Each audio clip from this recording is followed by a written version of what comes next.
situamos en el año 1785, en Jalisco, Guadalajara, México. Aunque en ese año México no era todavía tal cosa, seguía siendo parte del territorio español colonial y era aún conocido como Nueva España. 1785 fue uno de los años más funestos para Jalisco, ya que una enorme sequía asoló la región. Los agricultores esperaron con ansia unas lluvias que finalmente llegaron. Pero llegaron tarde y de forma torrencial, acompañadas además de fuertes heladas, lo que provocó que la cosecha de maíz fuera escasa y que prácticamente no se pudiera cultivar nada más en los campos. En una sociedad donde la base de la alimentación era el maíz, la escasez se abrió paso. La gente no tenía nada que llevarse a la boca y lo poco que los comerciantes tenían para vender estaba a precios desorbitados. Todo esto, en medio de uno de los peores inviernos que se recuerdan, provocó una oleada de muertes. En la época se llegó a decir que murieron más de 5.000 personas, aunque lo cierto es que fueron unas 300 las que fallecieron por inanición entre 1785 y 1786. Por eso, a este periodo se le conoce como el Año del Hambre.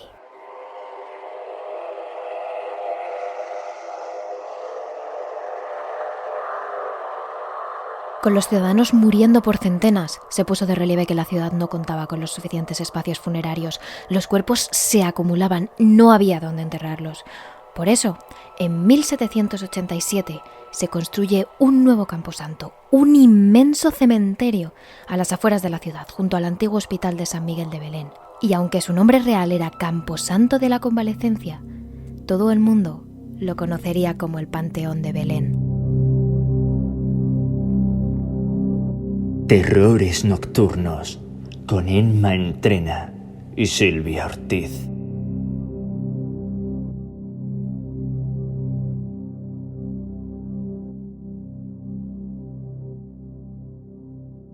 Como estaba justo al lado del hospital, los primeros huéspedes que recibió el camposanto fueron precisamente aquellos que murieron en el sanatorio.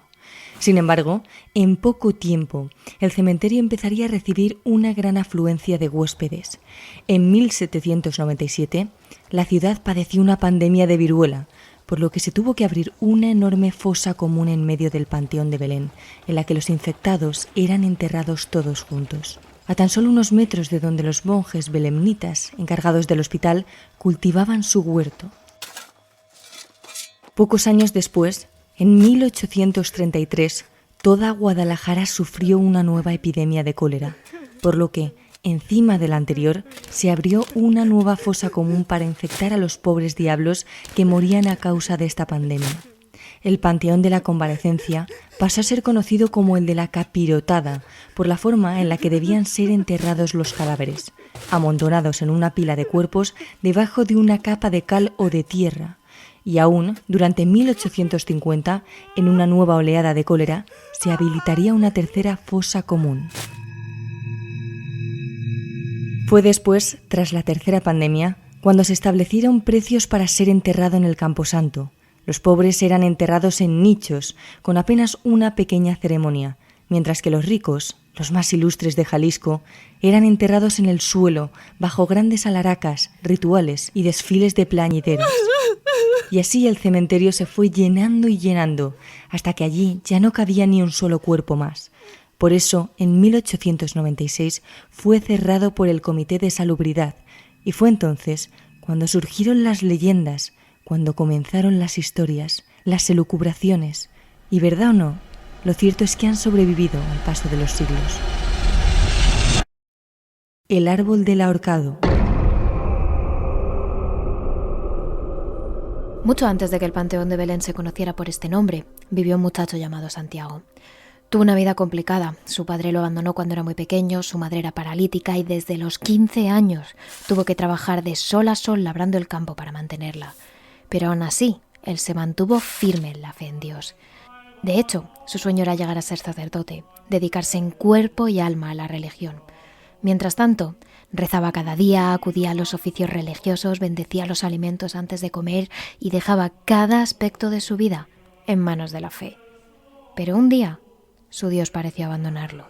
Comenzó a tener mareos, se encontraba mal, se caía redondo al suelo y al poco perdió su trabajo y cada vez se iba encontrando peor. Así que su madre decidió llevarle al hospital de San Miguel de Belén. Allí, tras varios días ingresado, los médicos le dieron la funesta noticia. No sabían exactamente la enfermedad que tenía, pero lo que sí sabían es que no había ninguna cura, que estaba abocado a la muerte y que lo único que podían recomendarle era rezar. Rezar, como si no hubiera rezado cada día de su vida. Santiago perdió toda esperanza. Su madre, que le velaba cada noche en su pequeña habitación, hizo todo lo posible para animarle. Incluso le regaló una estampa de su santo preferido. Sin embargo, lo que antes habría sido un alivio, en ese momento le revolvió el estómago. Ya había rezado, ya había tenido fe, ya había dedicado su vida a Dios, y él, sin embargo, lo castigaba con esta enfermedad. Con la imagen en mano maldijo a la religión, a los santos, a Dios y a su propia fe. Desde ese momento, el joven renegó de Dios. Incluso por primera vez en todo el tiempo que llevaba ingresado, echó a su madre de la habitación. La pobre mujer intentó que rectificara, le dijo que Dios le ayudaría, pero Santiago la echó. No quería saber nada, ni de ella, ni de Dios. Unas horas más tarde, ya más calmada, la madre volvió a la habitación. ¿Y cuál fue su sorpresa al encontrarla completamente vacía? Su hijo no estaba por ninguna parte. Preguntó a médicos, a enfermeras, a otros pacientes, y nada. La noche se hizo mientras buscaban a Santiago, una noche fría, húmeda y nublada. Y finalmente lo encontraron. El joven se había colgado con las sábanas de su cama en uno de los árboles del Panteón de Belén, justo en el que estaba enfrente de su habitación. Su cadáver se balanceaba de un lado a otro al son del viento ante los ojos de su madre, que no pudo más que gritar. La leyenda cuenta que Dios, como castigo por haber perdido la fe, maldijo a su sombra a reflejarse cada noche en la pared de la habitación como si todavía estuviera colgada. Y a día de hoy, aunque el tronco del árbol en el que Santiago se ahorcó ha sido cortado hasta quedar reducido a un tocón, se dice que su sombra sigue proyectándose cada noche sobre la pared. El hijo de los Arévalo.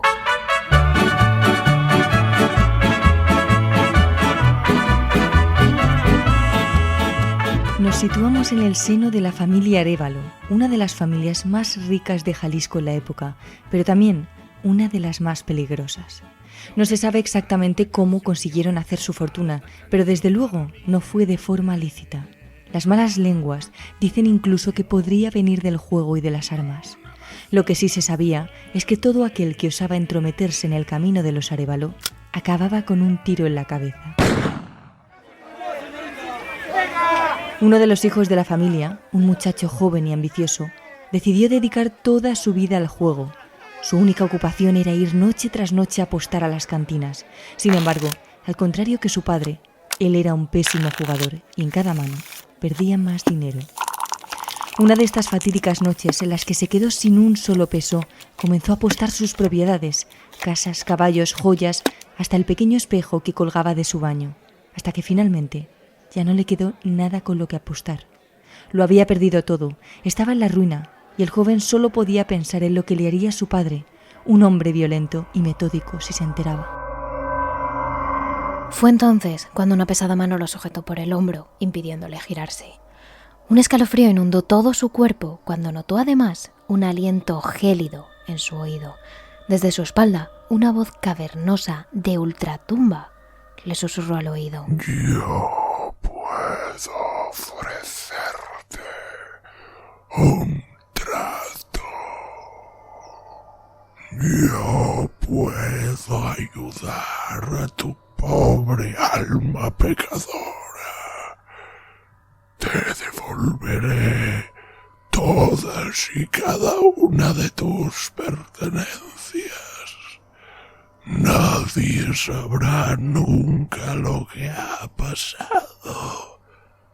Pero a cambio, en el día y la hora en la que yo te lo ordene, me entregarás tu alma para siempre, para siempre. El joven temblaba de miedo. No podía verlo, pero era consciente de que aquella figura tenebrosa que se encontraba tras él, sujetándole el hombro, no era otro que el mismísimo diablo. Sin embargo, con más miedo hacia su padre que hacia el propio demonio, el joven aceptó el trato. Y efectivamente, cuando regresó a su casa, todo era completamente normal. Su padre ni siquiera se había enterado de nada. Sin embargo, el muchacho no aprendió la lección y pocos días después volvió a apostar. Como de costumbre, iba perdiendo de nuevo. Estaba apostando sus propiedades, dejándose llevar por el juego. No queriendo verse de nuevo en la misma situación, decidió hacer trampas para ganar, con tan mala suerte de que su contrincante se dio cuenta de todo. La trifulca fue tan grande y la discusión tan violenta que el muchacho acabó siendo asesinado de un tiro a quemarropa. El diablo gritó de rabia y frustración. Al morir antes de que se lo ordenara, había dejado su trato sin cumplir. Muchos años después, nos situamos en el Panteón de Belén, donde uno de los vigilantes de seguridad hace su ronda alrededor de las tumbas. Es de noche, pero la luna llena brilla lo suficiente como para iluminar los ángeles tallados en piedra y los nombres de muchas de las lápidas. En medio de su ronda, el vigilante observa una figura elegantemente vestida de negro, con traje a medida y un sombrero de copa. Nadie tiene permitida la entrada al camposanto a esas horas y, sin embargo, el guardián no se atreve a parar a esa figura, pues el hombre se dirigía a paso rápido y confiado al enorme panteón de los Arévalo. El vigilante era consciente de la fama de la familia y prefirió no entrometerse. Sin embargo, la curiosidad le acabó pudiendo. Sigilosamente siguió a la figura hasta el panteón, dejando una distancia prudencial, siempre de varios pasos por detrás, hasta llegar a la ornamentada puerta del panteón. Sin saber cómo, el vigilante perdió de vista la figura, desapareció sin más, así que salió de entre las sombras buscando a ese sospechoso, cuando de repente la figura se materializó ante él. Su cara, huesuda y tenebrosa, estaba completamente en sombras. El vigilante solo pudo ver unos ojos hundidos en las cuencas y una sonrisa macabra antes de caer fulminado al suelo. Su pobre corazón no pudo resistir el miedo. ¿Y quién es esa figura misteriosa que mató de miedo al pobre vigilante? Algunos dicen que fue el propio hijo de los Arévalo, castigado por Dios y odiado por el diablo por haber dejado su trato sin cumplir. Vaga por el cementerio en busca de su familia, porque a día de hoy todavía no ha conseguido morir. Otros dicen que es el mismísimo diablo intentando llevarse un alma de los Arévalo que compense la que este joven le prometió y nunca le dio. Lo que sí se sabe es que después de ese incidente, los Arévalo colocaron sobre su mausoleo del Panteón de Belén una imagen, una elegante, ornamentada y detallada imagen de Jesucristo. Y desde ese momento, ese misterioso espectro no ha vuelto a aparecer por allí. Sin embargo, la leyenda dice que el día en el que ese cuadro caiga, el panteón quedará desprotegido y el diablo será libre para saldar su deuda. La tumba del niño Nachito. Sin duda, una de las tumbas más famosas del Panteón de Belén, la de un niño que ansiaba con todas sus fuerzas huir de la oscuridad, un objetivo que persigue incluso después de la muerte.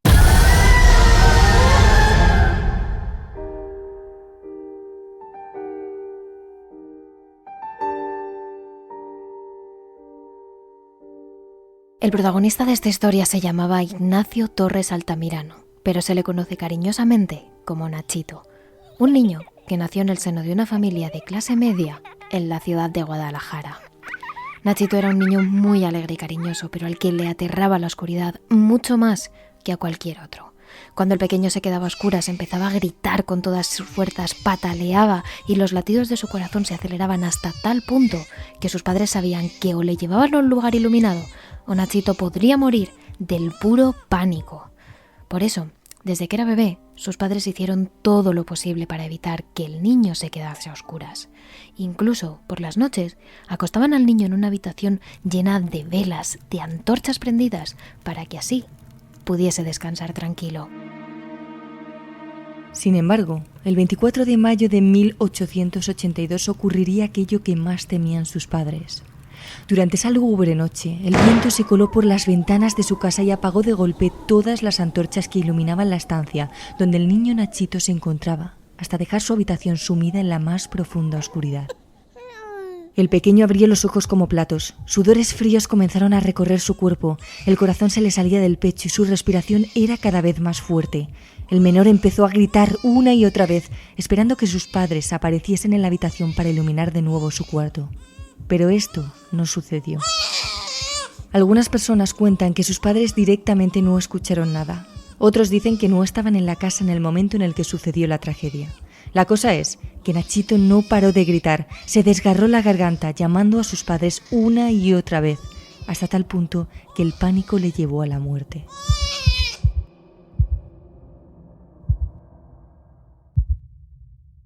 Y así fue como con tan solo 5 años el pequeño Nachito murió de nictofobia, más comúnmente conocida como miedo a la oscuridad.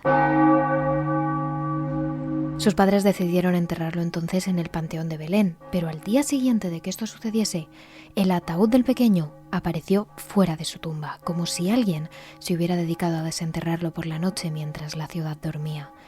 El sepulturero revisó al pequeño y no habían robado nada. El cuerpo y todos los objetos con los que habían enterrado al niño seguían ahí.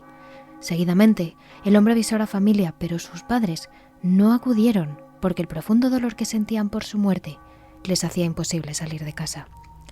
Fue entonces cuando el hombre decidió volver a enterrar el ataúd, pero al día siguiente volvió a aparecer de nuevo fuera de la tumba. El sepulturero no daba crédito y aún así volvió a enterrar a Nachito en el mismo sitio. Sin embargo, por tercer día consecutivo, el ataúd apareció en el exterior. Y esto ocurrió hasta 7 veces más, hasta que finalmente el sepulturero habló con la familia para buscar una solución. Algunas personas aseguran que el niño padecía mal del diablo o que la tierra no quería al pequeño y que por eso lo escupía. Sin embargo, sus padres mantuvieron otra teoría.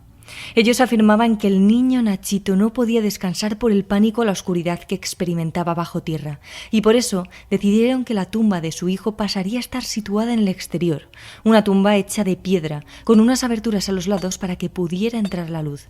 Además, 4 obeliscos alrededor del ataúd permitirían colocar antorchas en cada uno de ellos para que durante la noche el niño pudiese descansar.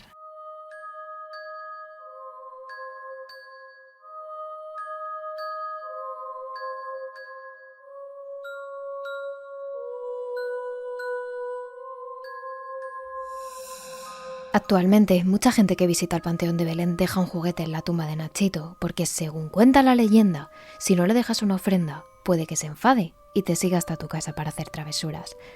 Pero lo que mucha gente desconoce es que el niño Nachito sí que juega realmente con esos juguetes. Muchas mañanas, los trabajadores del Panteón tienen que dedicarse a recoger los juguetes que están esparcidos por todo el camposanto e incluso cerca de otras tumbas.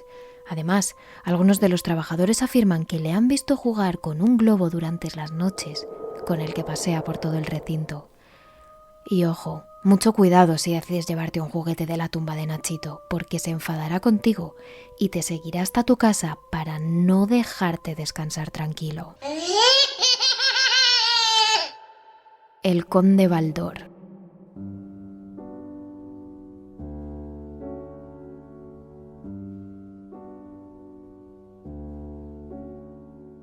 Allá por el año 1880 llegó a Guadalajara un hombre muy peculiar procedente de Europa.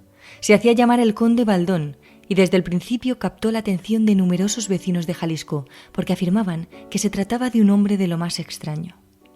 A simple vista resaltaba su belleza y su gran porte, un hombre alto, de ojos claros, piel blanca, pelo rubio y siempre vestido con una capa, un sombrero y un bastón. Nadie sabía a qué se dedicaba ni dónde vivía. Muy pocos se atrevían a hablar con él, porque el conde Baldón no parecía ser muy sociable. Era una persona que vivía ausente, sumido en sus propios pensamientos y en su mundo. Poco tiempo después de esta incorporación, comenzaron a registrarse extrañas muertes en el barrio del Carrizal. Primero aparecieron gatos y perros tirados en plena calle y sin una gota de sangre en sus cuerpos. Más tarde, dejaron de ser animales y pasaron a ser personas encontradas con toda la sangre drenada. A este incremento de asesinatos, los vecinos comenzaron a llamarle la muerte seca.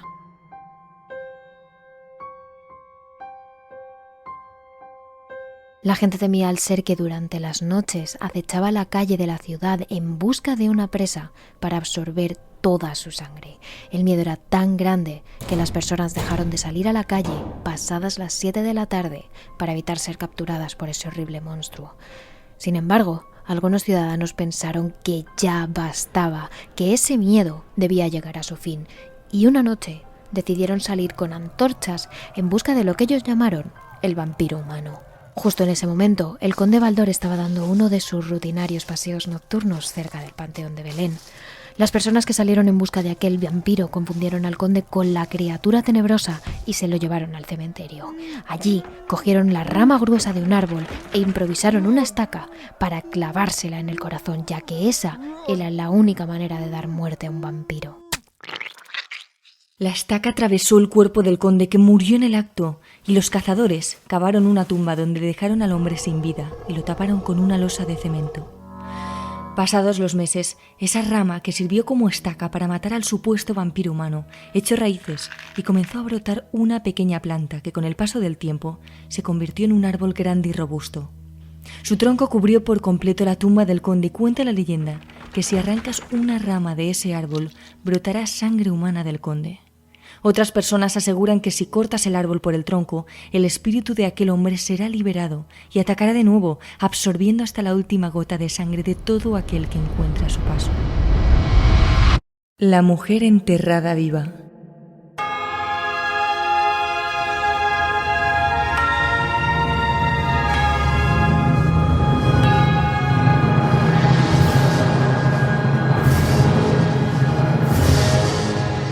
Nos situamos a finales del siglo XIX, época en la que un matrimonio de la ciudad de Jalisco, los Hurtado, intentaban tener un hijo sin éxito alguno.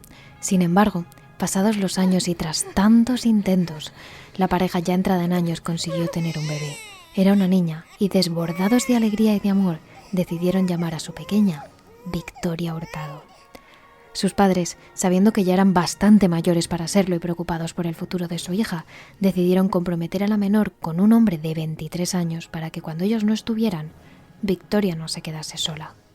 Y así sucedió. Cuando la pequeña cumplió los 12 años de edad, los padres fallecieron dejando una cuantiosa herencia a Victoria. Sin embargo, en esa época era su marido quien gestionaba el dinero y todo pasó a manos del hombre.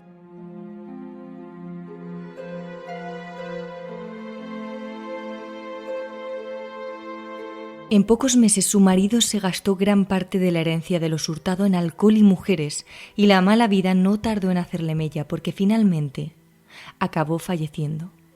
A los 15 años, Victoria Hurtado se quedó viuda y a cargo de sus hijos.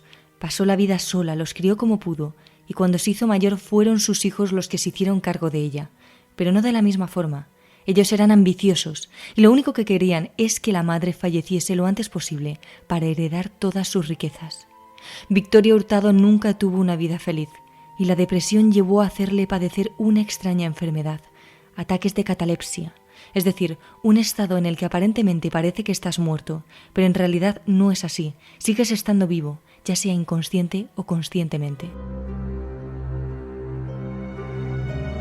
Cuando sufrió su primer ataque, a sus hijos se le iluminaron los ojos. Su madre por fin había fallecido y ahora podían quedarse con su herencia. Decidieron preparar el velatorio y cuando todo hubo terminado y ellos festejaban la muerte de su madre en la habitación, ella despertó de repente, viendo toda aquella fiesta que celebraba su muerte y viendo lo que significaba realmente para sus hijos. Si la vida de Victoria ya era triste antes, después de este acontecimiento se sumió en una profunda depresión. No hablaba, no salía de casa, apenas comía, lo único que pensaba es que era una carga para sus hijos y que todos sus esfuerzos y el cariño que ella les había dado no habían servido de nada. Ellos solo querían heredar su dinero, nada más. Cuando la viuda sufrió el segundo ataque de catalepsia, los hijos no tardaron en reaccionar. Se saltaron el velatorio y directamente pasaron al entierro. Lo hicieron lo más rápido posible para llegar cuanto antes a casa y empezar a buscar el testamento que había escrito su madre. Sin embargo, ninguno de ellos lo encontró, y fue entonces cuando supieron que la madre se lo había llevado a la tumba, así que decidieron que a la mañana siguiente irían a desenterrar su cuerpo. Esa noche fría en el que el viento correteaba entre las lápidas y las hojas de los árboles sonaban sacudidas por el aire, el sepulturero escuchó algo que le interrumpió su duermevela. Era un grito desgarrador de una mujer, un chillido que procedía de una de las tumbas del Panteón de Belén. Corriendo cogió la pala y comenzó a desenterrar lo más rápido que pudo la tumba. Quien estuviera allí, debajo, estaba vivo y tenía que sacarlo lo antes posible. Sin embargo, cuando llegó a tocar el ataúd con su pala y lo desenterró del todo excavando con sus manos, Victoria ya había muerto, asfixiada, y lo único que había alcanzado a hacer antes de su muerte era sacar la mano por uno de los laterales del ataúd de madera con la que sostenía un pergamino. El sepulturero lo acogió, era su testamento, y en él dejaba toda su herencia a los pobres y a los enfermos de la ciudad. Nada quedó para sus hijos. El documento decía así: He vivido una vida corta y llena de sufrimiento, siendo mi fuerza para vivir mis hijos. Sin embargo, me doy cuenta de que ellos me quieren más muerta que viva, ya que quieren lo que poseo y no a mí. Por lo tanto, dejo todo mi dinero y posesiones a los más necesitados, y para mis hijos, esos cuerpos desalmados, solo les dejaré una pequeña casa para que no deambulen por las calles, y espero que cambien su forma de ser.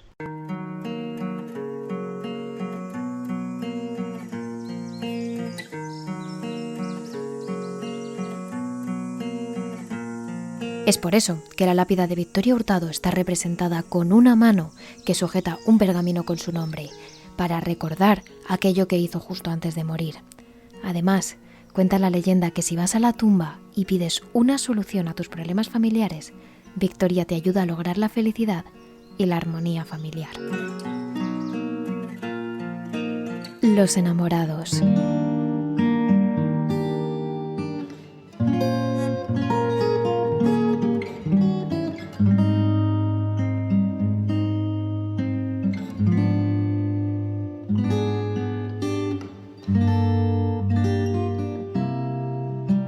En el Panteón de Belén también hay hueco para las historias de amor al más puro estilo del romanticismo.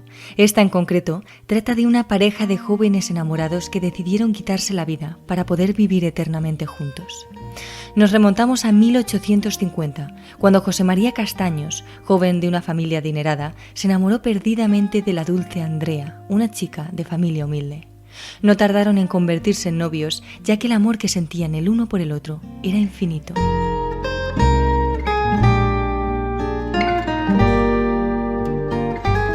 Tardes juntos, paseando, riendo, hablando sobre sus deseos, sobre su futuro juntos.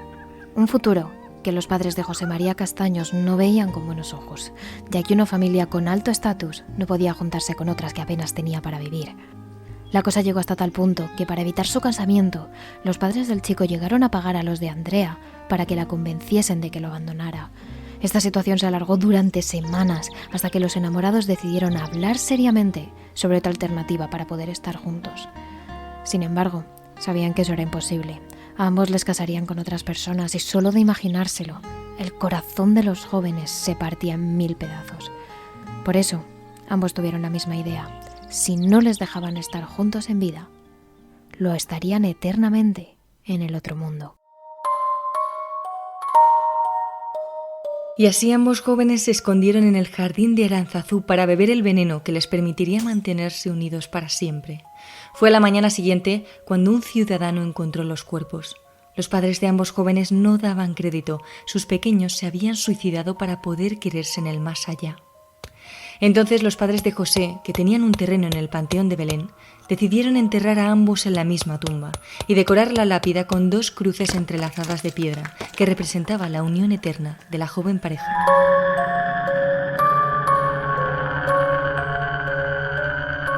Sin embargo, la madre del chico no estaba tranquila. Pasaba las horas llorando, triste, no dormía, tampoco comía, no paraba de pensar que por su culpa su hijo y Andrea habían decidido suicidarse cuando todavía tenían una vida entera por delante.